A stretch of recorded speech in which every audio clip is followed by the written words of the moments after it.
One morning, when I had an important presentation involving a $350 million deal, I helped a pregnant woman who was crouching at the station and arrived just in time for the presentation to start. At the venue, my colleague, who always sees me as a rival, had already distributed the materials and claimed the credit for himself. The next day, I was called by Mr. Waiter and was told I was fired. How dare you be late for such an important presentation? Helping a pregnant woman and being late? Stop lying. No, I'm not lying. I was just.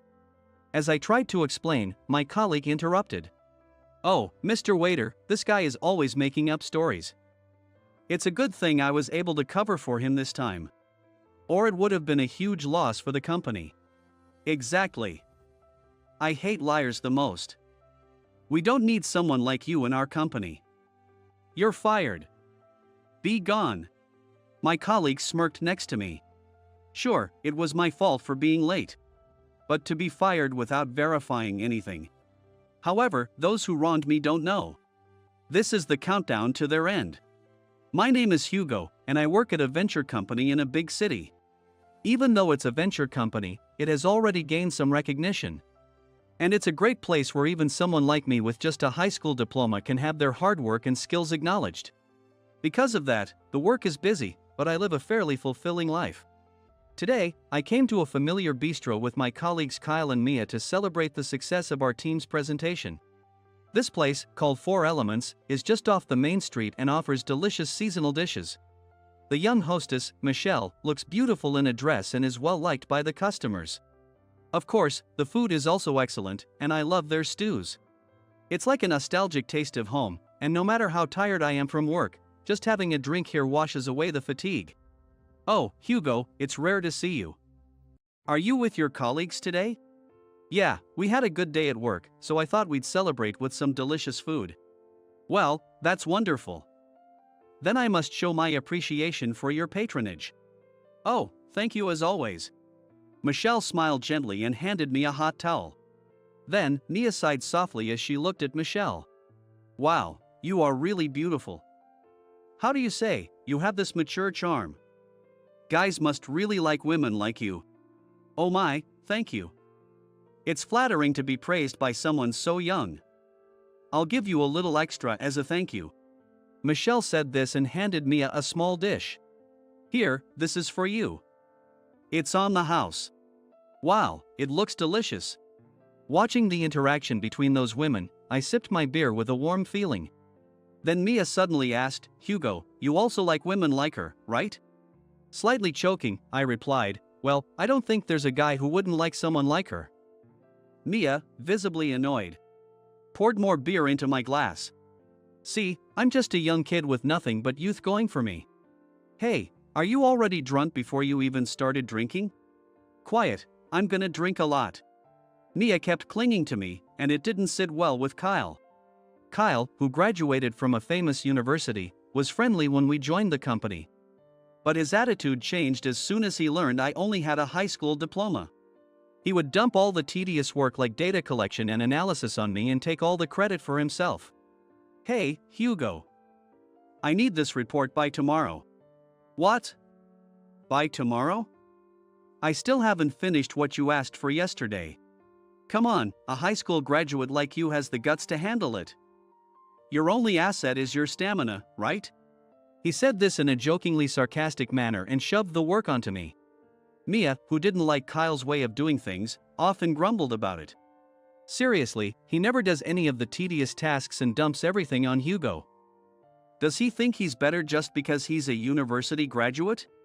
He's probably just jealous because everyone at work likes Hugo. Mia, come on. I'll manage somehow.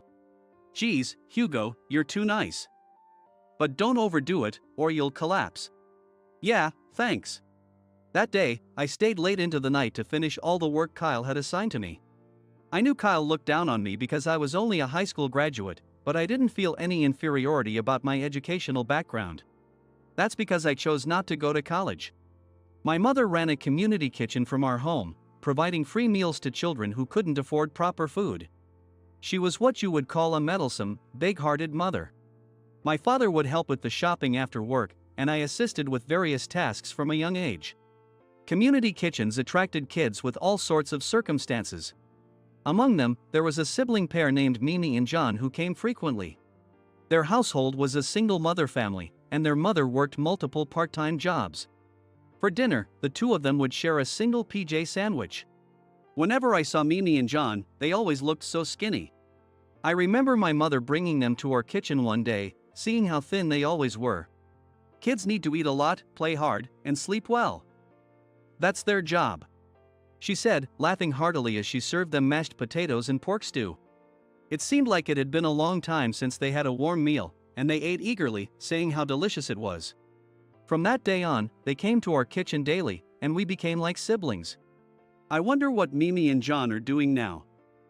I hope they're doing well. I often think about them like they are my real siblings.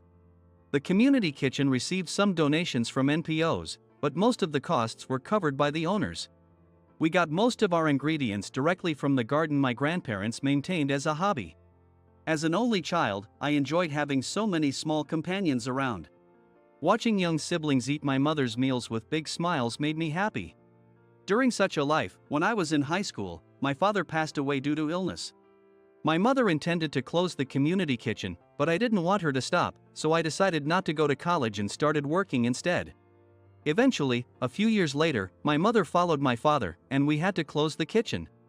But I don't regret my choice. I loved seeing my mother smile while running the kitchen. Even now, I occasionally recall my mother cooking happily and the children enjoying her meals. I heard that Mimi and John were taken in by some distant relatives. Sometimes, I wonder how they are doing now and find myself feeling sentimental. Kyle mocks me for my educational background, but I believe having the skills to do the job well is more important than having a degree. So no matter how much he belittles me, I decided not to let it bother me and to keep working hard. Having finished the data analysis Kyle had pushed onto me, I started preparing materials for tomorrow's project meeting. In that meeting, we were to decide where to focus our efforts for a new product line our company would handle. In the end, the meeting concluded with a decision to handle high-revenue products, considering cost-effectiveness. After the meeting, I was stopped by our department head manager, Travis. "Hugo, I'd like you to handle the presentation for the new product. It involves acquiring a new client, so stay focused. If successful, this could be a $350 million deal." "Thank you. But $350 million. That's a lot of responsibility." Feeling the weight of the responsibility, I was reflecting on it when Kyle, who had also been in the meeting, spoke up to Travis. "Travis, why are you giving such a big task to someone like Hugo with no degree? Shouldn't I be the one handling it?" Travis frowned slightly at Kyle's self-promotion while subtly insulting me. "No, this project involves many of the junior staff. We need someone like Hugo, who is trusted by them, to lead. Kyle, you should assist him." "Got it. Understood." Clearly displeased, Kyle didn't press Travis any further, and we began preparing for the new presentation. "Hugo, let's make sure this is a success." "Yeah, let's do our best." As my teammates and I started preparing, even Kyle, who initially wasn't very cooperative, began helping with the material preparation. "Hey, Hugo, should this data go on page 6? "Yeah, that'd be great." "Thanks." Both Mia and I were initially suspicious of Kyle's sudden change, as he started helping without any snide remarks. Eventually, we let our guard down, thinking he might have finally turned over a new leaf. However, at that moment, I had no idea this would be a major pitfall. The presentation materials that my team and I stayed up late to complete turned out excellently. I was eagerly awaiting the day, confident that we would succeed. On the morning of the presentation, as I had to visit the client's company, I woke up earlier than usual and took extra care not to be late. But trouble often strikes at the worst times. On my way to the station, I saw a heavily pregnant woman crouching and holding her stomach. She was in visible pain, her forehead covered in sweat. Since it was rush hour, passers-by merely glanced at her without stopping. I couldn't just walk by, so I ran over and spoke to her. "Are you okay?" Noticing my voice, the woman slowly lifted her head and replied in a tearful voice. It hurts, my belly." "Is it labor pains?" "Yes, I think so." Nodding painfully, she confirmed it was labor. She mentioned there was a nearby clinic she usually visited.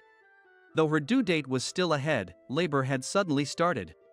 I quickly hailed a taxi and took her to the hospital. Once we arrived, a family member of hers showed up shortly after, so I wished her well and hurried to the presentation venue. I arrived just in time and apologized to my team. Looking around the room, I saw that Kyle had already distributed the materials. "Thanks, Kyle, you really saved me. Don't mention it, we're a team. Now get ready to start." "Yeah, thanks." I hastily finished preparing and managed to start the presentation just in time. However, as I began speaking, a quiet murmur spread through the room. Soon, one of the clients spoke up irritably. "Hey, the materials don't match the projector presentation. What's going on? The data in the handouts is completely different from the estimates. Did you even check this? Presenting such sloppy data shows a lack of respect for our company." Hearing these criticisms, I checked my materials in confusion, only to find that they were completely different from what I had prepared. "What? What's going on?" Beside me, Kyle let out a small, quiet laugh. "Ladies and gentlemen, I apologize for the error in the materials.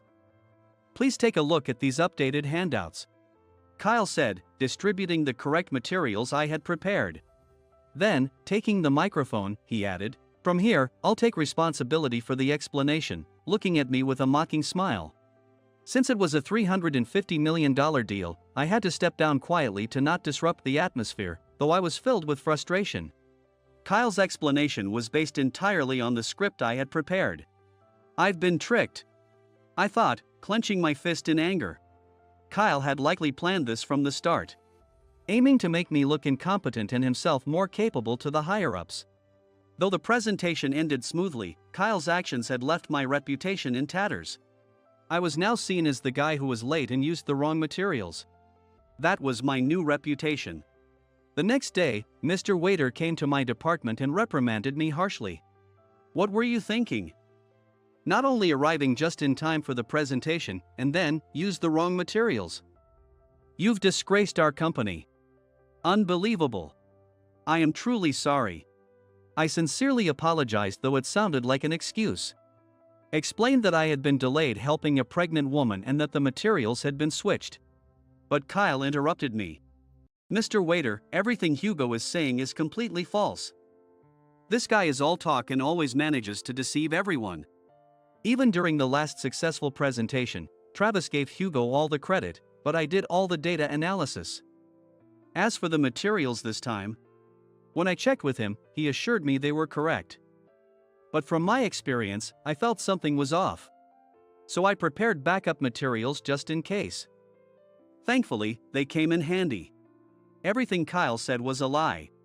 But in this situation, Mr. Waiter wouldn't believe anything I said. I swallowed my frustration. "Is that so? Your name is Kyle, right? I heard you graduated with honors from a prestigious university." "Indeed, education doesn't lie." "Well done. If this deal had fallen through, our company would have suffered greatly." "Not at all.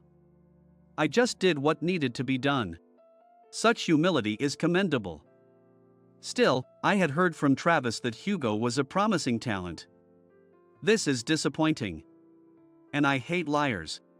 We don't need someone who is late to important meetings and lies in our company. "Hugo, you're fired." "What?" My mind went blank at the sudden notice of termination. Mia, who had been listening behind me, started to speak up to Mr. Waiter. "Mr. Waiter, Hugo is not at fault at all." "Mia, it's okay." "But..." Mr. Waiter glared at Mia behind me. "Ah, a loyal junior to Hugo, I see. Questioning my decision, looks like he taught you well not to follow company rules. It seems high school graduates aren't properly taught social rules." Worried that saying more would worsen her situation, I quickly opened my mouth to protect her. "Mr. Waiter, as you said, this mistake is entirely my responsibility. She doesn't know anything about it. I am deeply sorry." "Very well. If you understand, submit your resignation and leave immediately." "Yes, I understand." After Mr. Waiter left the room, Kyle turned to me with a sneer. "See? Without a degree, you can't do anything right. Checking the materials beforehand is basic. Hey, you. And stop trusting people so easily. Also, stop trying to please everyone. It will only hurt you. Mia, you really picked the wrong senior. If you'd been under me from the start, I'd have taken good care of you. No, thank you. I don't need someone who steals credit through dirty tricks. Fine, but don't come crying later. I realized this was Kyle's true nature. I knew he looked down on me because of my high school diploma, but I didn't expect him to go to such lengths to ruin me. Despite doing everything he asked without complaint, why did he resent me so much? The more I thought about it, the more empty I felt. My juniors, including Mia, were dissatisfied with Kyle's actions and Mr. Waiter's decision, and they opposed my dismissal. But in our company, the president's orders are absolute. Unless there's a compelling reason, such decisions cannot be overturned. I calmed everyone down and decided to use my accumulated vacation time starting the next day. Though I had been with the company for a long time, once my vacation ended, it would be goodbye. That night, I stopped by our usual bistro, for elements. Michelle greeted me with her usual gentle smile, and I couldn't help but feel emotional. Seeing my face, she seemed to sense something was wrong. Here, this one's on me. Drink up and forget about your troubles, she said. Michelle. I got fired from my job. Oh dear. But knowing you, there must have been a reason, right? Yeah, sort of. Do you remember Kyle, the colleague who came here with me last time? Of course, I remember. He set me up. I told her about meeting the pregnant woman on my way to the presentation, taking her to the hospital, almost being late, and falling into Kyle's trap. So that's what happened. But Hugo, you did a wonderful thing by helping that pregnant woman and her baby. That's incredible. Any company that fires someone for doing the right thing has a bleak future. Maybe it's a good thing you left early. Do you think so? Absolutely. You'll find a new job soon, Hugo. Thanks, Michelle. But since I'll be unemployed for a while, I might not be able to come here. Don't say such sad things. You can pay me back when you get your next job. It's fine to come even for free. Michelle, that's too generous. But it makes me happy to hear you say that. Thank you. Don't worry. Something good is definitely coming your way. My hunches are usually right. Michelle's bright smile seemed dazzling. About 2 weeks later, my doorbell rang. I couldn't think of anyone who would visit me except for delivery people, so I headed to the door, only to find Michelle standing there. Michelle? How did you find my place? Hugo, long time no see. How have you been? There's someone who really wanted to meet you, so I asked Mia for your address and brought her here. Someone wanted to meet me? Yes. This is Samantha Sawyer. She's the woman you helped 2 weeks ago. Oh. How are you doing now? Thanks to you, I'm doing well. The baby was born healthy, and it's all thanks to you. I can't thank you enough. Samantha bowed deeply to express her gratitude. I'm glad to hear that. So the baby was born safely. As I responded, her expression suddenly darkened. But I heard you got fired for helping me. What a terrible company. I can't believe the nerve of your boss. It's all in the past now, so you don't need to worry about it. No, I can't just ignore it. The person who saved me and my baby's lives is facing such an injustice. I can't just stand by. Could you tell me more about what happened? Responding to her earnest request, I recounted the events in detail. Come to think of it, I hadn't talked this much to anyone in a while. I see. But if that's the case, I think I can help. Yes, I have some interesting information too. If you want to get back at them, I have a good idea. Really? What do you mean? We discussed various plans for the future. Hugo, have you been eating properly? Michelle handed me a food tray filled with beef stew and other prepared foods from the bistro. Humans need proper meals to stay strong. You have to eat well to prepare for what's next.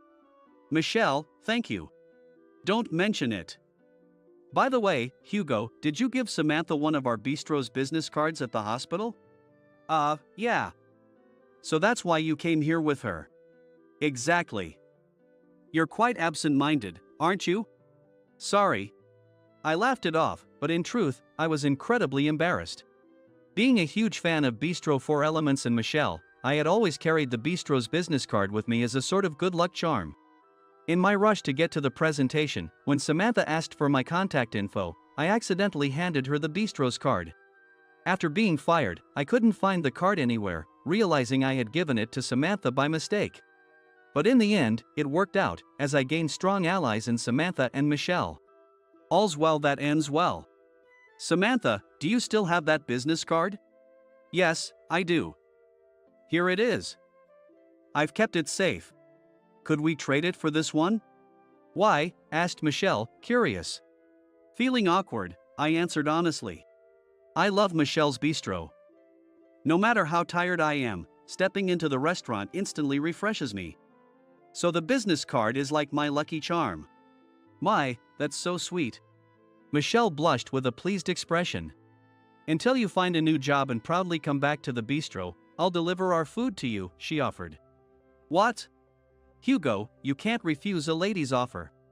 Samantha added with a knowing smile. Blushing, I thanked Michelle. On the last day of my leave, I headed to the office. Then Travis came rushing to get me. Hugo, and Kyle. Everyone involved in the presentation the other day, come to the president's office immediately. What? Kyle looked confused about why he was being called, but I had a sense of what might happen next. Well, it'll be nice to see you get a scolding from Mr. Waiter one last time, Kyle said with a smug grin. While I mentally stuck my tongue out at him. When we arrived at the president's office, we found Mr. Waiter with a pale face and the client company's president. Hugo, please forget about your resignation. Mr. Waiter said as soon as he saw me. What? Mr. Waiter, what's going on? Today was supposed to be my last day at this company. It's about the $350 million deal we signed the other day. The client president insists that you handle it. If you don't, they'll cancel the deal. Listening to Mr. Waiter's desperate explanation, Kyle quickly objected. Mr. Waiter, what are you saying? You said this liar was unnecessary for the company. And you told me I would be in charge of this deal. Shut up. This is not the time for that. Then, the client president, who had been listening quietly, spoke up. Why did you call Hugo a liar? Mr. Sawyer, it's because he lied about being late to the presentation because he helped a pregnant woman. Oh? Hugo, was your reason for being late a lie? No, it was true. I helped a woman who had gone into labor and took her to her hospital, which made me late to the presentation. I see. And who was this woman you helped? Her name was Samantha Sawyer, a woman in her 20s. She recently visited my home to thank me and said her baby was born safely. Interesting. My own grandchild was just born, and my daughter was also helped by a kind man at the station. His name was Hugo. If I remember correctly. What? The client president laughed joyfully, like a child who had pulled off a prank. So, Mr. Sawyer, you're saying Hugo helped your daughter? Yes, indeed.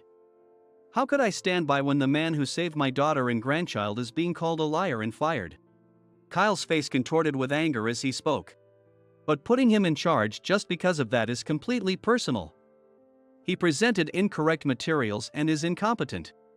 Helping someone and workability are separate issues. Oh? You say he's incompetent? Yes, exactly. He's a high school graduate who can't do his job properly. Kyle shouted. At that moment, Mia, who had come with us to the president's office, spoke up.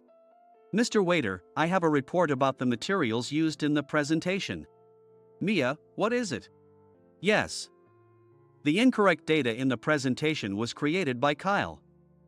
I verified the properties and logs of the printed materials. It was Hugo who created the correct materials that Kyle later distributed. What? So, Kyle was the one lying from the start? Yes, that's correct. Mr. Sawyer added to Kyle, who had turned pale. And I hear you even paid some young people to cause a scene during the presentation? What? Mr. Sawyer, what are you talking about? Kyle tried to deny it, but Mr. Sawyer continued with amusement. I found it odd that some young people who usually wouldn't make a fuss were creating such a ruckus over incorrect materials. After hearing about Hugo from my daughter, I questioned them. They confessed they were paid by you to swap Hugo's materials and create a commotion. Kyle, what have you done? So, all this time, it was Hugo doing the work, and you were taking the credit? Mr. Waiter exclaimed. That's a lie. I'm better at this job than a high school graduate like him. Everyone always praises Hugo.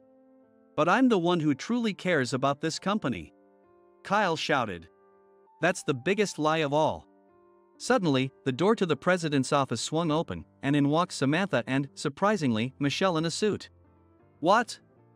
Samantha. And Michelle? I stammered. Samantha, looking every bit the professional, gave me a quick wink. Before glaring at Kyle. Nice to meet you. I'm Samantha Sawyer, Vice President of Sawyer Trading, and the woman Hugo helped. I've come to report Kyle's fraudulent activities. Fraudulent activities?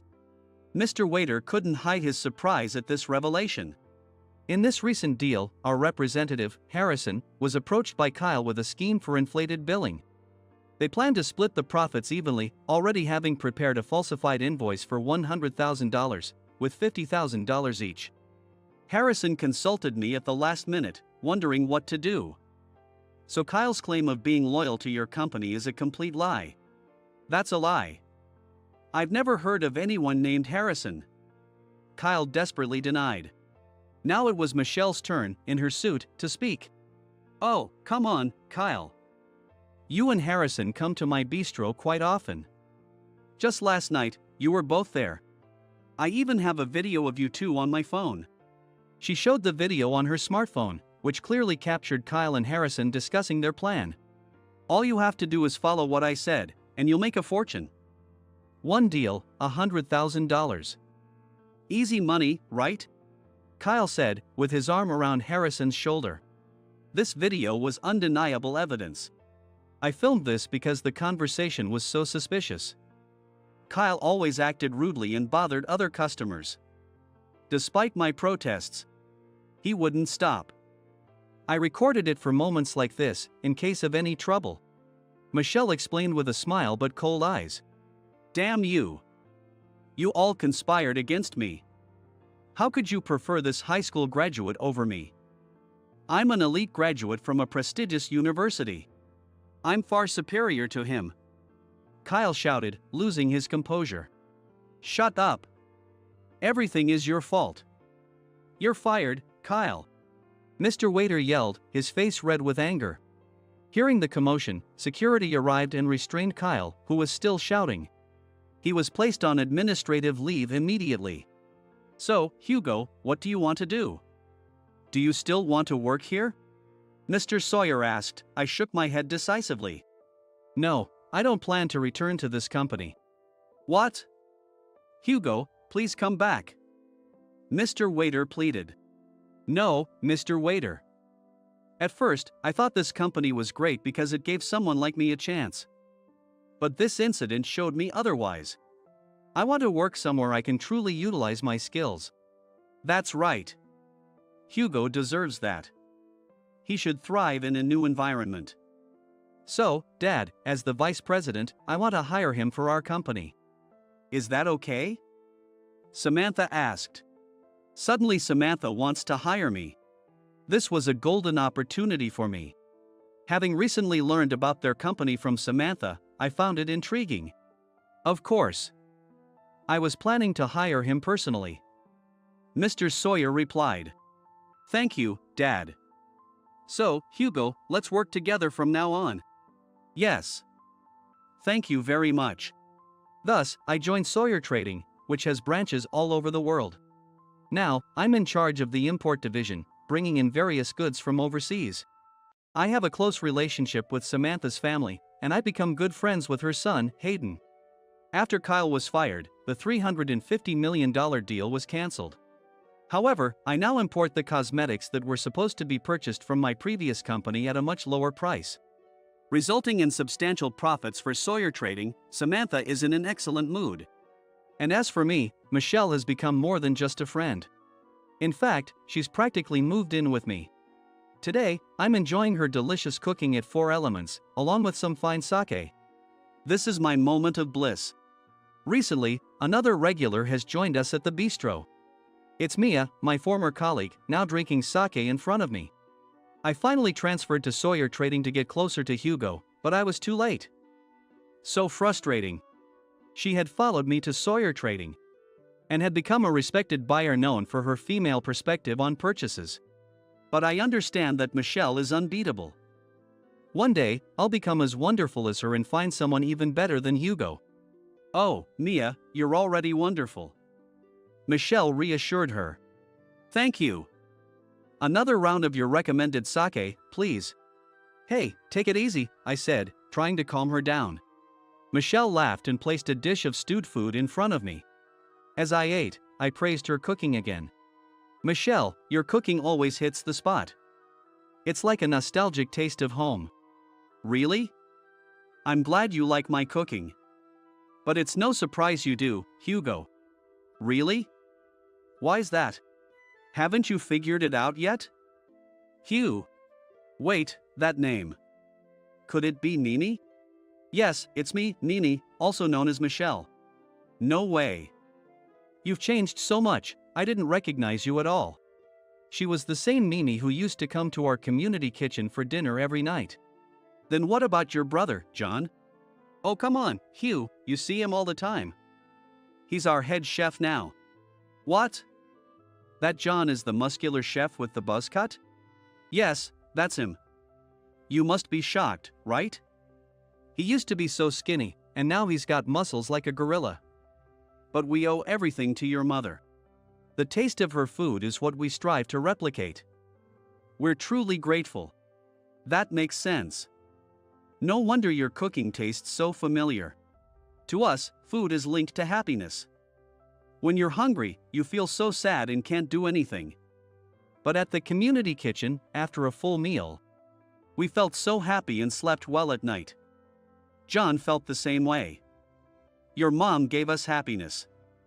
After we were taken in by our grandparents, we had proper meals, but we always remembered the food from the community kitchen. I worked hard, hoping to one day cook meals with that same gentle taste. And now, you're really doing it. Your cooking is truly delicious. I'm so glad to hear that. My next goal is to save enough money to start my own community kitchen. That's great. I'm sure you'll achieve that dream. Community kitchens, once reliant on donations, now see participation from major convenience store chains. Many kids would find happiness in just receiving food that would otherwise be discarded, like lunchboxes and snacks. However, a warm, home-cooked meal can also warm a person's heart. Michelle wants to run a community kitchen that offers such warmth. Knowing how challenging it is, I want to help her realize this dream as much as I can. To that end, I plan to find a way to import affordable ingredients from overseas someday. This connection brought by warm meals is a precious one. It's a bond that my mother created with her kindness and smile.